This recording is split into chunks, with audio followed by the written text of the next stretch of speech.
Alors, on va parler aujourd'hui de deux séries qui sont passées pendant le mois de Ramadan sur une chaîne saoudienne. Deux séries qui sont intitulées, pour la première, Haroun, c'est-à-dire la mère d'Aaron, un prénom juif par excellence quelque part. Et puis la deuxième qui s'appelle Maharak Seba, sortie numéro 7, toujours sur cette chaîne NBC. Alors peut-être qu'avant de parler des feuilletons à proprement parler, ce serait bien de présenter un petit peu l'arrière-fond. NBC, Middle East Broadcasting Company, c'est une chaîne créée en 1991, une chaîne satellitaire qui a été créée à Londres, donc vraiment au tout début des chaînes satellitaires arabes. C'est quasiment la première de cette importance à cette époque-là. Bien avant Al Jazeera, par exemple. Al Jazeera a été créé en 1996, 97, 96. Euh, Clairement, pour les Saoudiens à l'époque, il s'agit de compléter un petit peu leur offre médiatique et de continuer à construire pas leur monopole, mais disons leur domination médiatique sur le monde arabe dans le cadre de la montée en puissance de l'Arabie saoudite sur sur la scène régionale. Ils ont commencé par créer des grands journaux internationaux du type El Hayat, Sharq al-Awsat à la fin des années 70. Et puis, durant les années 90, c'est le début de chaînes satellitaires et Middle East Broadcasting entre un petit peu dans ce paysage-là. Alors, c'est une chaîne privée, sauf que ça ne veut pas dire grand-chose en Arabie saoudite. C'est la propriété de deux hommes d'affaires très proches de la famille royale, qui vont rester les propriétaires jusqu'il y a encore très peu de temps. La chaîne est d'abord à Londres, ensuite elle s'installe à Dubaï. Alors pourquoi Dubaï et pas Riyad, par exemple, en Arabie Saoudite, Dubaï aux Émirats? Ben parce que les Saoudiens ne sont pas fous, ils savent très bien que compte tenu, comment dire, du contexte social, religieux, moral de l'Arabie Saoudite, c'est pas l'endroit idéal pour faire une télévision grand public. Et puis, les deux propriétaires historiques vont perdre la main sur leur chaîne dans des circonstances dont on a pas mal parlé il y a quelques temps. Il y a un an et demi maintenant, le jeune prince, qui est toujours le prince héritier, hein, Mohammed Ben Salman, MBS, réunit un certain nombre d'hommes d'affaires dans un hôtel luxueux de Riyad, le Ritz, dans le cadre d'une grande enquête sur la corruption. Et là, au fil des semaines, en fait, on comprend que les gens sont libérés ou retrouvent leur liberté si effectivement ils acceptent de financer l'État saoudien et de rendre une partie des richesses qu'ils ont pu acquérir au fil des années précédentes. Et dans ce cadre-là, les deux propriétaires cèdent, on ne sait pas trop dans quelles conditions, leur chaîne à un jeune type de 35 ans, un jeune prince saoudien, donc qui est tout à fait le prototype de la jeune équipe autour de MBS, les jeunes loups de l'Arabie saoudite, les jeunes technocrates qui effectivement veulent un petit peu modifier l'image de leur pays et modifier un petit peu le contexte dans lequel s'inscrit l'Arabie saoudite dans la région. Donc voilà un petit peu le cadre, si vous voulez. En ce qui concerne les deux feuilletons, on va commencer par Haroun, qui est un feuilleton classique autour d'une figure féminine, qui est une actrice connue dans la région, qui est également d'ailleurs un peu la productrice de l'émission. Et autour de ce personnage, de cette femme, on raconte un petit peu la vie de sa famille, quelque part dans la péninsule arabique, en 1948, un petit peu avant, et jusqu'à 1948, date de la création d'Israël. Pourquoi cette date? Pourquoi cette localisation? Ben parce que la création de l'État d'Israël va provoquer rapidement, un peu moins rapidement, ça dépend beaucoup des régions, des pays, des situations, dans des circonstances qui mériteraient d'être discutées en détail, mais là, ce n'est pas l'objet de cet entretien.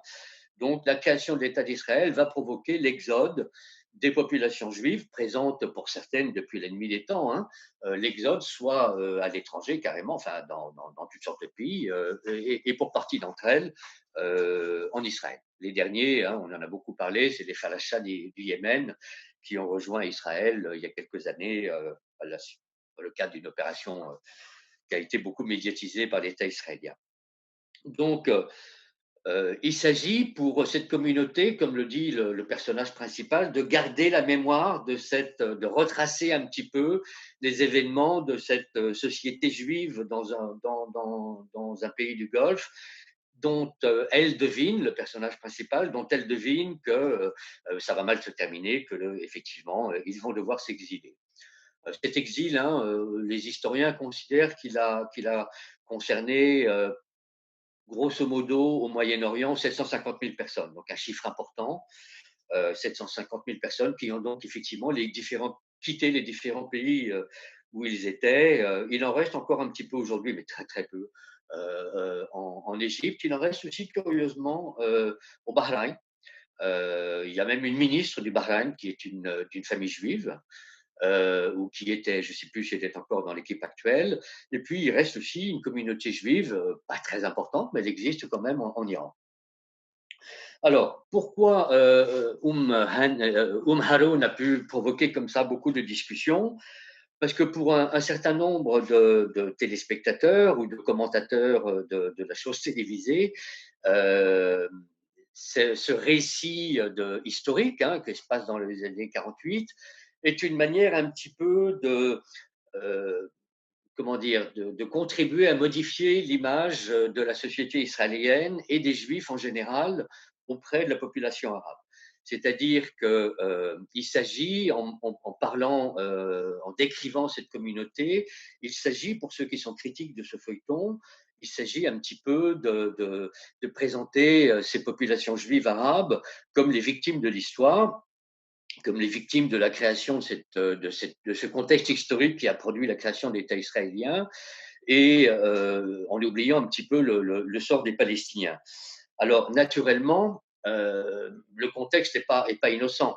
Si les gens ont pu être aussi sensibles à cette transformation de l'image des Juifs arabes, c'est parce que ça s'inscrit dans des enjeux géopolitiques actuels, hein, ce qu'on appelle le deal du siècle, à savoir l'ambition pour l'Arabie saoudite et pour Israël et les USA de recréer un ordre régional dans lequel Israël et l'Arabie saoudite auraient des relations économiques, diplomatiques, inévitablement au détriment de la question palestinienne, ou disons sur le dos des Palestiniens, pour parler un peu vulgairement, qui seraient effectivement un petit peu les oubliés de l'histoire en l'occurrence. Donc voilà un petit peu euh, comment on a pu percevoir cette fresque historique, encore une fois.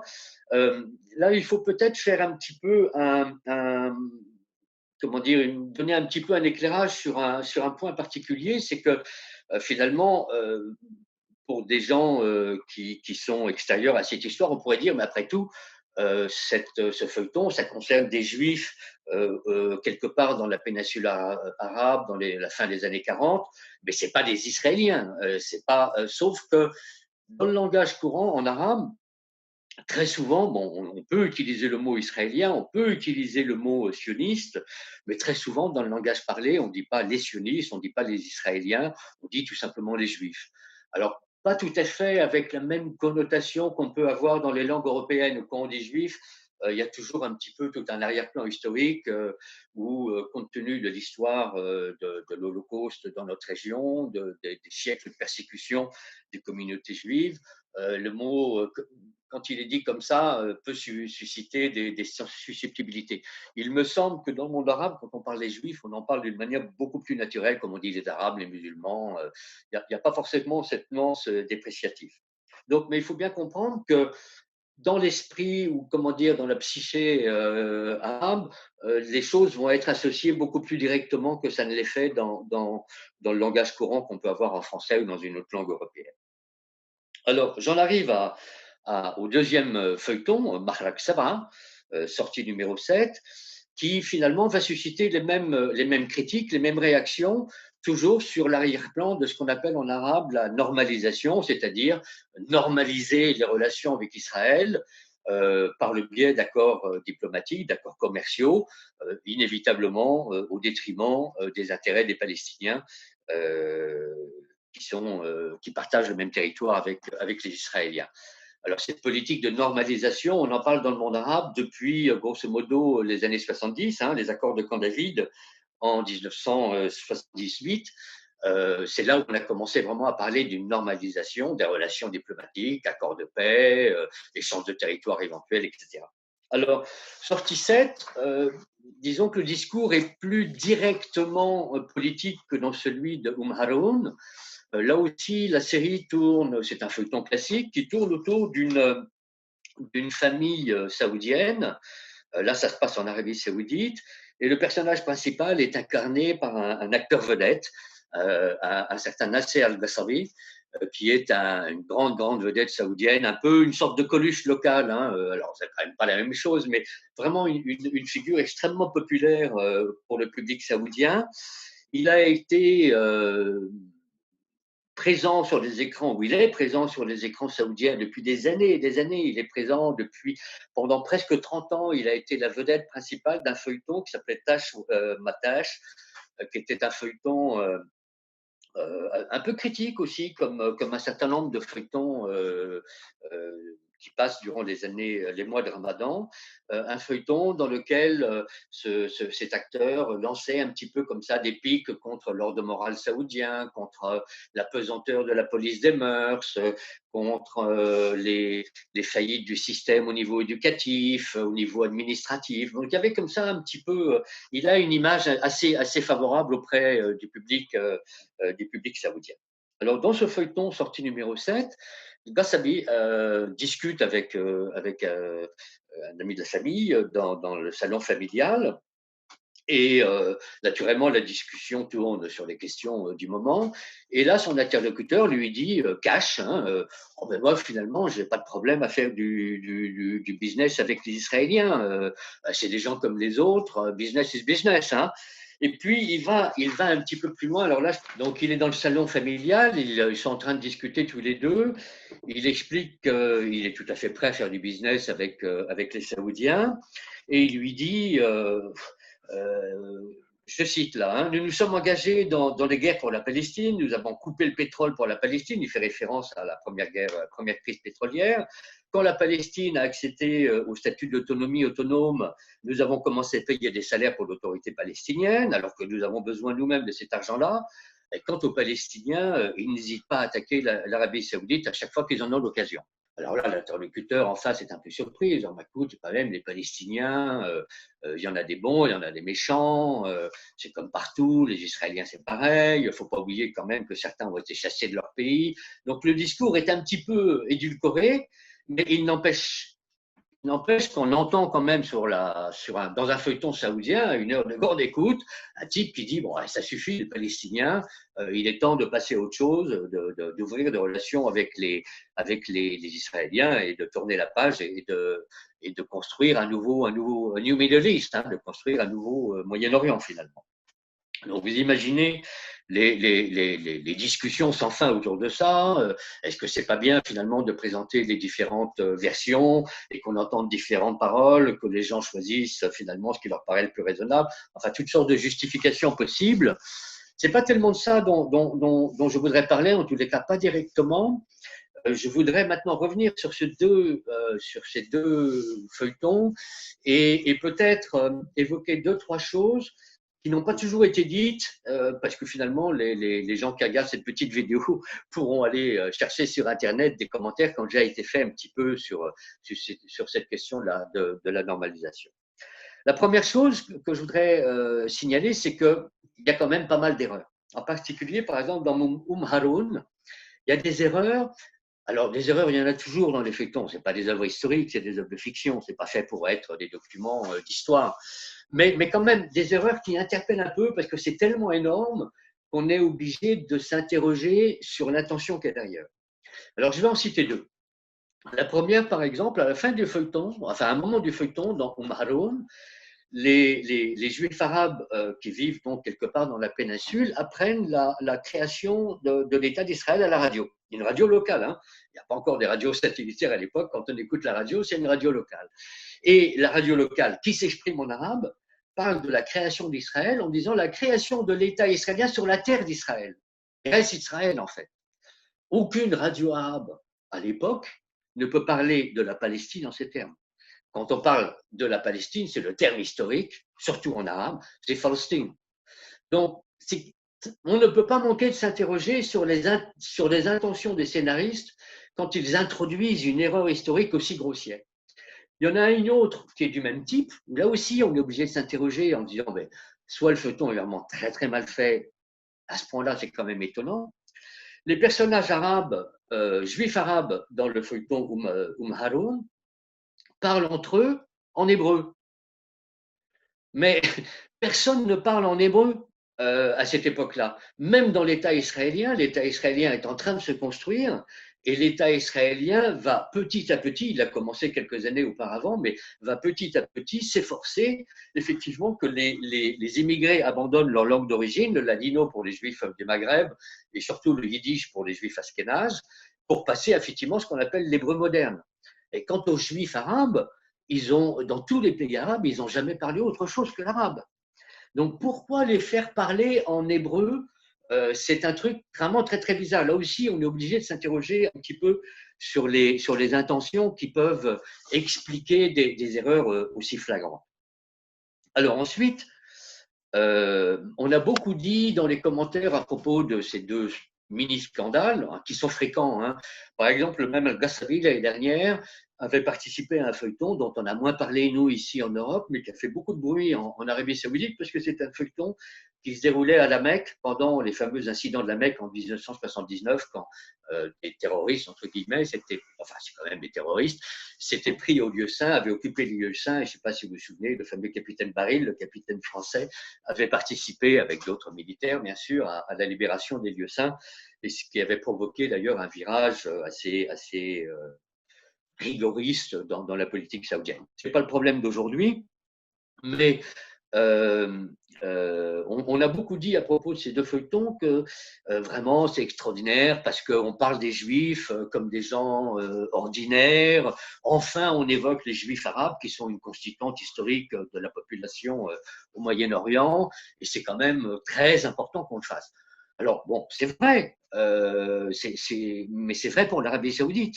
C'est la première fois en Arabie saoudite, de fait, qu'un feuilleton évoque les juifs arabes vivant dans cette région.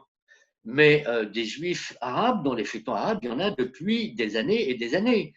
Je vous prends deux exemples. En 2015, il y a un feuilleton syrien qui s'appelait Bawabat al-Rih, pour lequel la vedette était Doreid Laham, une grande vedette syrienne, qui incarnait un commerçant juif de Damas, tout à fait sous un jour tout à fait positif, hein, pas du tout comme une caricature du méchant juif dangereux, etc. C'est un feuilleton historique qui se passait à la fin du 19e siècle. Donc, il montrait bien que la population juive était une partie intégrale de la population arabe de l'époque. Et puis l'année suivante, donc en 2016, si ma mémoire est bonne, ou 2017, je ne sais plus, il y a eu un très bon feuilleton, plutôt pas mal, bien réalisé en égyptien sur la chaîne El Hayat, qui s'appelait Harat al-Yahoud, le quartier des Juifs, où là, l'héroïne était une jeune juive qui avait une histoire d'amour qui se passait mal, naturellement, comme dans les feuilletons, avec un officier égyptien nationaliste. Et là, le feuilleton avait pour but, finalement, de dresser un portrait très favorable des juifs égyptiens, ou en tous les cas de certains juifs égyptiens et des nationalistes égyptiens, au détriment des frères musulmans, qui, eux, étaient présentés comme vraiment les vilains, les méchants, les futurs terroristes. Donc, dire « Ah là là, c'est extraordinaire, on parle enfin des juifs », c'est totalement faux. C'est vraiment totalement faux.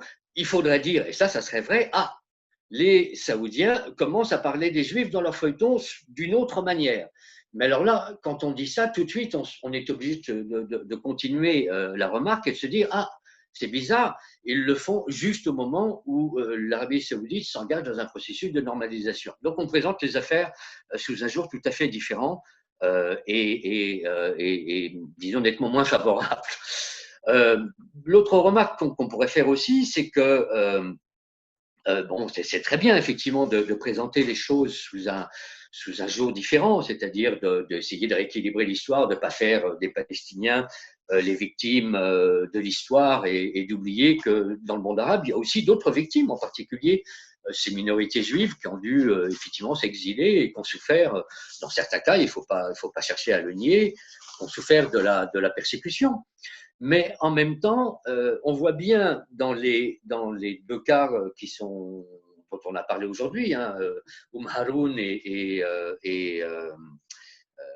Sortie 7, on voit bien que c'est au détriment de toute analyse politique un peu sérieuse. C'est-à-dire, il ne suffit pas de dire, bon, les populations juives ne sont pas tous des méchants, etc., et d'oublier que du même coup, il y a une situation politique, il y a tout un arrière-plan dans lequel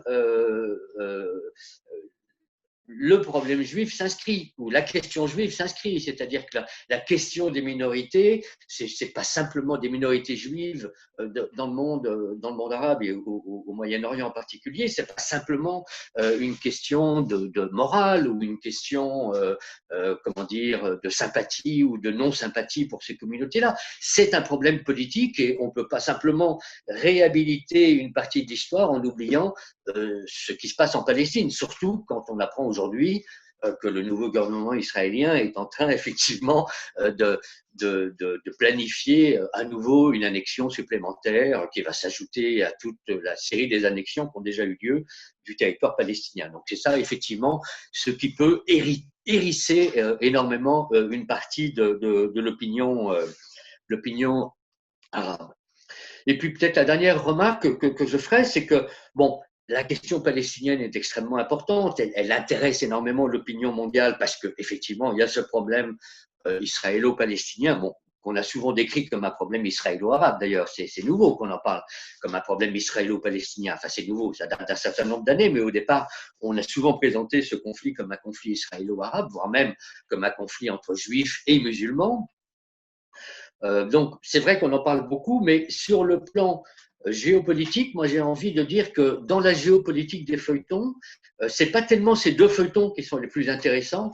Il faudrait presque faire un autre entretien, on le fera peut-être un jour, une fois, sur en fait un autre conflit géopolitique beaucoup plus important en termes de public, à mon avis, et en termes d'audience, parce que les gens sont beaucoup plus intéressés par ces feuilletons-là.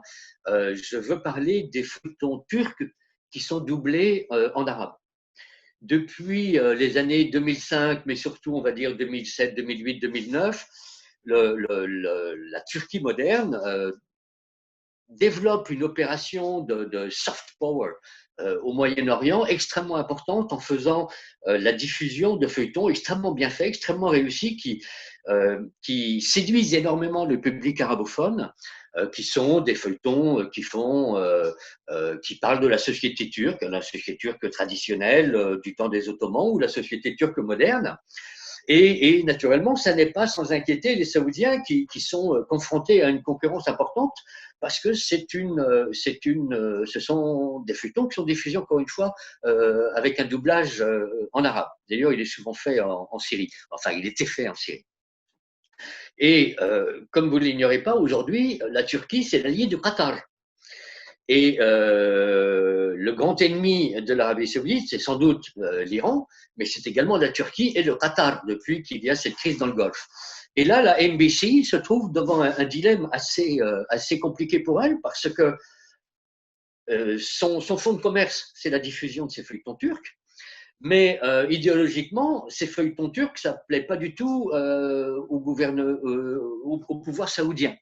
Donc, ils sont un peu là pris entre le marteau et l'enclume, entre la demande du public et disons, les souhaits du régime saoudien. Et ils essayent tant bien que mal de continuer la diffusion de ces feuilletons sans tout à fait en faire la promotion. Alors là, véritablement, on a des enjeux, à mon avis, de soft power tout à fait intéressants et quelque part qui nous en disent beaucoup sur la résilience du Qatar, sur sa capacité en tant que tout petit État, quand même tout à fait cerné sur la péninsule arabique, à résister finalement aux pressions saoudiennes et aux pressions des Émirats, parce que le Qatar s'est trouvé un allié, la Turquie en l'occurrence, et un allié qui sait parler effectivement aussi à travers ses feuilletons aux populations régionales.